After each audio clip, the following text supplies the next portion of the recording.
যশোরাজের বাড়ি হচ্ছে এই যে আপনার লোহাগড়ার উপার হচ্ছে মা লক্ষ্মী ভাষার মা বাড়ির এই উত্তর পাড়ায় হচ্ছে ওনার বাড়ি জয়নগর।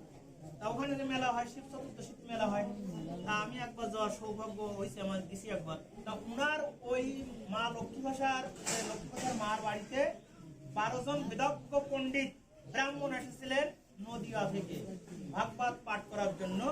ওখানে 1 মাস ব্যাপী ওখানে ভাগবত পাঠ আলোচনা হচ্ছে।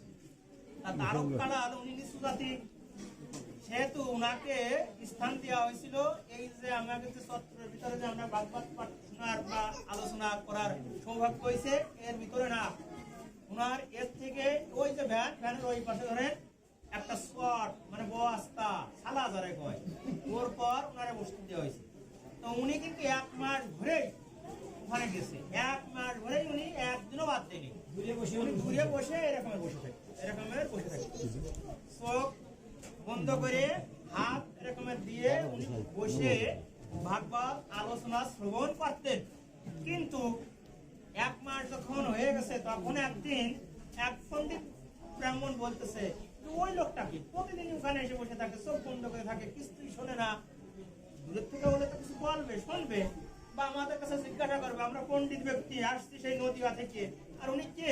উনি কিছুই আমাদের কিছু বলেন না, একটা প্রণামও করে না।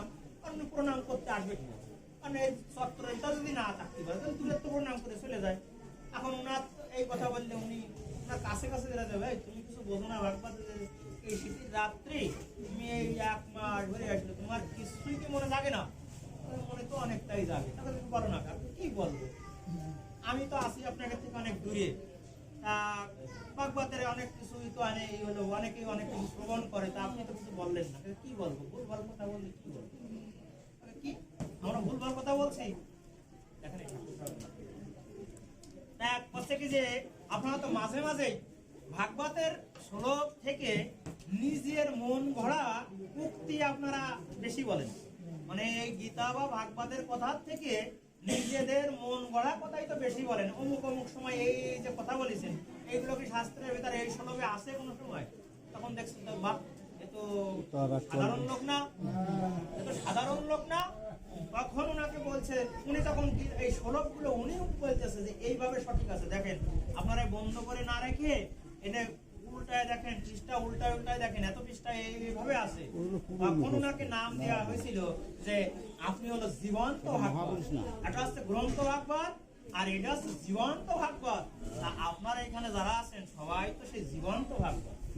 আমি তো মন গড়া কথাই বলবো, আমার তো অহংকার আছে, আমার আমিত্ব আছে, আপনাদের তো সেটা নাই। আপনারা তো ভগবানের সেই কাছের ভক্ত, আপনারা আছে জীবন্ত ভাগবত। আপনাদের চরণে আবার প্রণাম করি। এই যে ভাগবত, এই ভাগবত আমরা পেলাম কিভাবে? তাহলে পরীক্ষিত মহারাজ জীবন্ত ভাগবত মনে পড়ছে তো আপনাদের?